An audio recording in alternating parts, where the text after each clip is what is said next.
Select সেক্টরের অধীনস্থ সুনামগঞ্জ ব্যাটালিয়নের আওতাধীন রায়পুর উপজেলার চারাগাঁও বিওপির দায়িত্বপূর্ণ এলাকাতে একটি বিশেষ আভিযানিক দল তল্লাশি অভিযান পরিচালনা করে।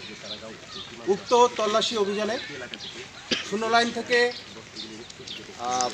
প্রায় 30 গজ বাংলাদেশের অভ্যন্তরে মাইঝাটি নামক স্থানে পলিথিনে মোড়া অবস্থায় এবং গাছপালা ডাল দিয়ে আচ্ছাদিত অবস্থায় টোটাল 24টি বিস্ফোরক জাতীয় ইলেকট্রিক ডেটোনেটর উদ্ধার করতে আমরা সমর্থ হয়েছি। তো উক্ত ইলেকট্রিক ডেটোনেটর দিয়ে এটি ব্যবহার করে উচ্চ ক্ষমতা সম্পন্ন ইম্প্রোভাইজ এক্সপ্লোসিভ ডিভাইস এটি প্রস্তুত করা যায় বলে আমরা জানতে পেরেছি।